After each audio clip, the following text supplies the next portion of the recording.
veille de saison, la 35e édition. Samedi 25 juin 2022, de 20h à l'aube, à la paroisse orthodoxe Résurrection de Bangerville, siège à Cafel. Thème, toute arme forgée contre toi sera sans effet. Isaïe 54, verset 17. Je peux dire il y a 10 ans que j'ai connu Jésus. Mais à peine je suis arrivé ici, papa me dit il faut te convertir.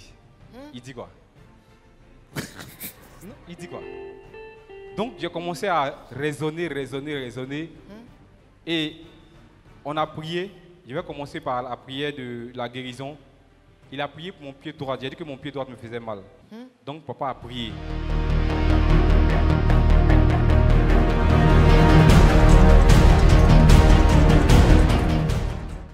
Dans les rêves la nuit, souvent je vois mon pied est pourri. Je vois des asticots dedans.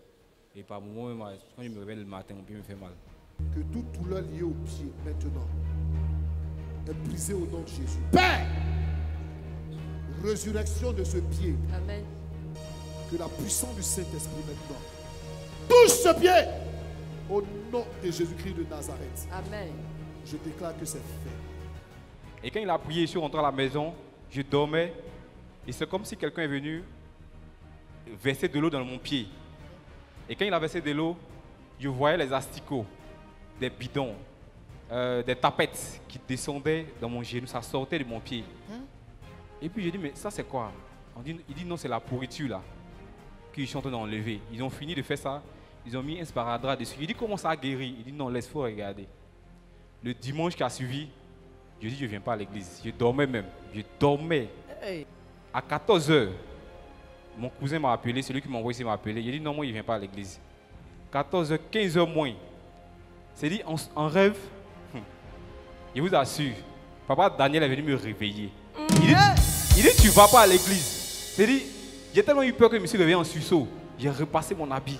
Et puis, j'arrive au Carrefour, je suis au Marchou, peut-être 3-4 km d'ici, il n'y a pas de voiture, il n'y a pas de véhicule. C'est-à-dire qu'à peine même si je marchais, j'ai couru. Quand je suis arrivé ici, tout mon pantalon était mouillé. Mais je suis venu m'asseoir. Mon cousin me regarde, dit, mais tu as quitté où? Il dit, non, moi je suis venu prier. Papa m'a appelé, moi je suis venu prier. Hey. Parce que je lui ai dit que je ne venais pas. Lui, il était surpris. Je suis venu, on est entré, on a commencé à prier. Et quand on priait, on a demandé ceux qui sont malades. Et puis je suis arrivé ici, il dit, ah papa, pied droit là, tu as prié, c'est fini. Mais pied gauche là, il y en a dedans encore. Je viens, papa dit, fais une offrande. Je suis sorti, il n'y avait pratiquement rien sur moi. Tout ce que j'avais, je suis venu, papa m'a remis mon offrande. Et il a prié. Amen. Je lui ai redonné l'offrande. J'ai prié pour toi maintenant. Et oui, Stéphane, je déclare au nom de Jésus-Christ de Nazareth, par la puissance de Dieu et par le ministère angélique de la guérison, je déclare que ce pied est guéri. Amen. Amen. Et quand il a prié, la même nuit encore, un rêve se passe. Mais dans ce rêve, ce n'est pas une guérison. Dans le rêve, on me montrait les canaris avec lesquels je me suis lavé. Les canaris contenaient des asticots, c'est-à-dire quand ça dure, ça fait 1 mois, 3 mois, il y a des asticots dedans. Donc, on me montre d'où vient la pourriture, d'où vient la moisissure. Donc, ce que tu as pour te laver là, c'est ce qu'il y a dans ton corps présentement. Le cimetière où tu as te laver la nuit là, voici ce qui s'est passé. Donc, ce pied là, c'est pour nous, c'est pas pour toi. J'ai pris peur. Papa a prié. Je me rappelle bien, on a fait une prière le vendredi. Laissez-moi rendre ce témoignage-là, je vais appuyer dessus. Où papa a dit d'aller lancer la pierre. Ne lancez pas ça ici, oh. Allez-y lancer ça dehors. Il suis allé lancer ça dans mon village. Il a lancé ma pierre le vendredi, samedi, dimanche. Lundi, j'étais en train de travailler ici avec mon cousin. Et mon oncle m'appelle. Tu es où? Il dit, je suis en train de travailler. Tu travailles où? Je suis en train de travailler, je suis un peu occupé. Il dit, viens à la maison. Il dit, non, je suis en train de travailler quand j'ai fini hier. Il dit, non, viens à la maison de suite là. Parce que elle vient de décéder, elle est morte tout de suite là. Depuis on est petit, on dit elle est sorcière. Non, moi je ne connais pas sorcière. Mais à ma grande surprise, moi il lance caillou, c'est elle qui tombe. Il dit bon, c'est que moi il continue à aller chez papa là-bas. Non, il est parti chez lui. Parce que c'est en fait chez lui que j'ai vu beaucoup de choses. J'ai entendu et puis ça m'a réconforté. Il a parlé des engagements. On a prié le dimanche. Il a parlé des engagements. Quand je suis rentré, il a pris mon stylo. J'ai commencé à rédiger mon CV. J'ai commencé à actualiser. Amen. 22h, 23h. Normalement, je dormais. Mais ce jour-là, j'étais en train d'actualiser. Et puis, il y a eu l'envie de prier. Je me suis mis à prier. Il ne sait même pas ce qu'il dit. Riba baba yanta saraba konto shirianta.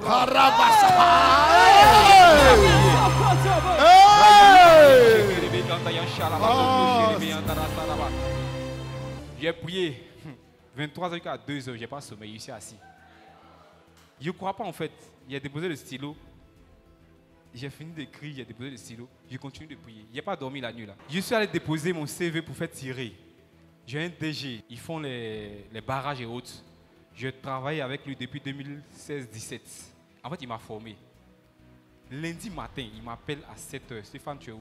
Il dit, est-ce que tu peux venir à Yamoussoukro? Il dit, ah, papa, ça dépend de toi. Si tu veux, il peut venir. Il dit, ok, d'accord, je t'appelle demain. Le lendemain soir, à 15h, il m'appelle. Il dit, regarde, je t'ai fait un dépôt. Je veux que tu rentres à Yamoussoukro aujourd'hui même. Il dit, je veux que tu rentres. Il dit, mais papa, il fait nuit. Il dit, il faut venir. Quand tu arrives à la gare, là, tu m'appelles. Il vient te chercher ma voiture. Ok.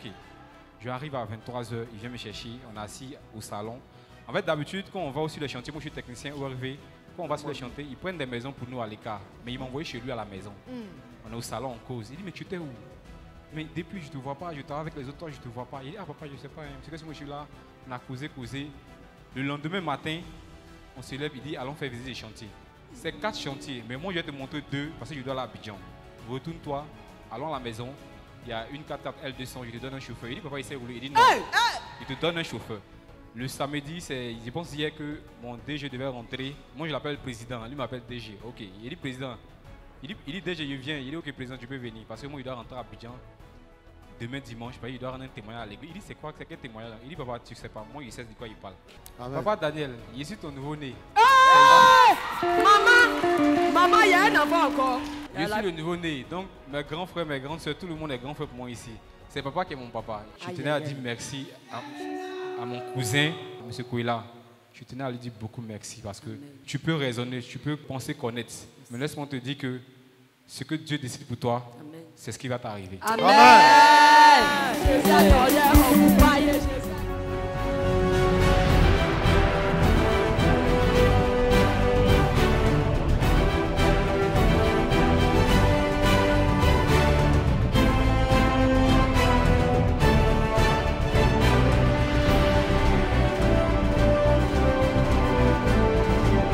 La veillée de 16 ans, la veillée des guerriers.